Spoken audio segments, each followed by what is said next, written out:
Core stability and endurance are important for preventing falls in older adults. So core stability, what it means is to have strong muscles in the abdomen, the back, the hips, and the pelvis. So what it does, it basically is to support the spine and maintain good posture. So on the other hand, core endurance is the ability to keep these muscles working over a period of time. So what is a strong core? Basically, it helps to maintain balance and prevents falls by ensuring proper posture and controlled movements. So what it does help is to reduces back pain, which can further improve balance up. So some exercises we'll be showing in the next video. Some common mistake that people make during this exercise is slouching their back and not doing a full range of motion. Therefore, the subject should be straightening their back in order to not compensate with their lower back. Subject should also do a full range of motion in order to feel the engagement with the core so that the subject can strengthen their core properly for better posture. For this exercise, we'll be doing seated Russian twists. The equipment needed will be a stable chair and the subject. The subject will be seated with their feet planted flat on the floor, ensuring that the subject is in a neutral position. When the subject is doing a repetition, the subject should be reaching the side of the hips in order to ensure that they are doing a full range of motion. The subject should be doing 3 sets of 10 reps in order to strengthen their core. As for the breathing technique, subject should be exhaling when reaching for the hips and inhaling when going back to the starting position. This exercise will improve the auntie's posture so that it can minimize low back pain.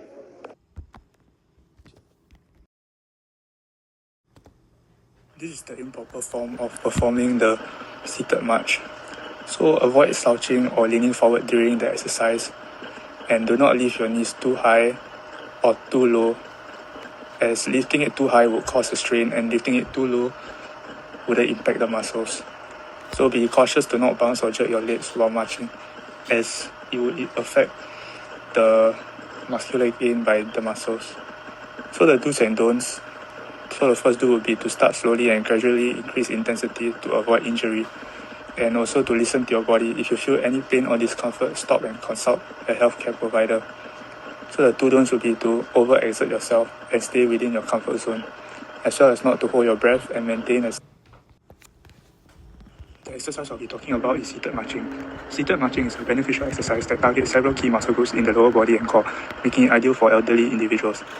So the muscles targeted firstly will be the hip flexors, and they play a crucial part in lifting the thighs towards the abdomen, which is a primary movement in the seated marching. Next will be the quadriceps, which is located at the front of the thigh. So these muscles would contract to lift the knee during each march. Next would also be the hamstring, situated at the back of the thigh. So these muscles assist in stabilizing the knee during the lifting motion.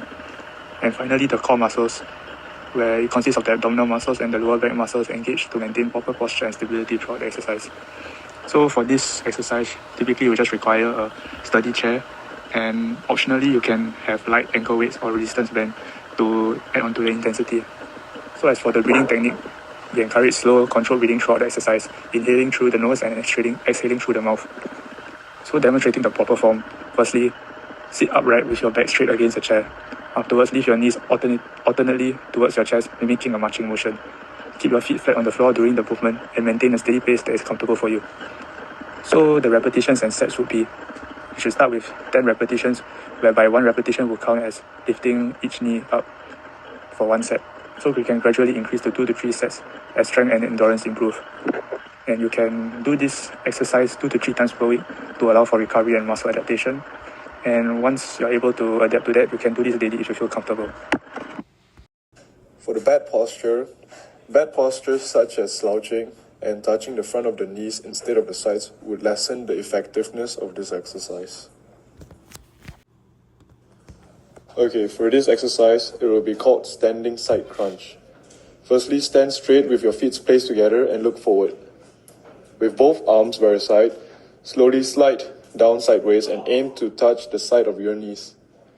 For the breathing technique, exhale as you are reaching down and inhale as you return to the starting position. Repeat this exercise for 3 sets, 10 reps. Okay, so now we're doing the cool down exercises and stretches. So first will be the sit up forward bend, where we'll be sitting on a chair with no wheels, and your feet will be flat on the floor. So what you'll be doing is you'll be gently leaning forward while with your hands reaching towards your feet. So after you touch your feet, you hold for about 1-2 seconds, and then you slowly sit back upright. Okay, stop. So for the second exercise, it's called cat-cow stretch, which is the modified version. So similarly, you'll be sitting on a chair with your feet flat on the floor. So you'll be placing your hands on your knees, and then you will start inhaling and arching your back while looking up. So after that, you hold for about 1-2 seconds, and then you will exhale and round back your back, and while tucking your chin back to your chest. So I'd like you to repeat this for about 5 to 10 breaths. Okay.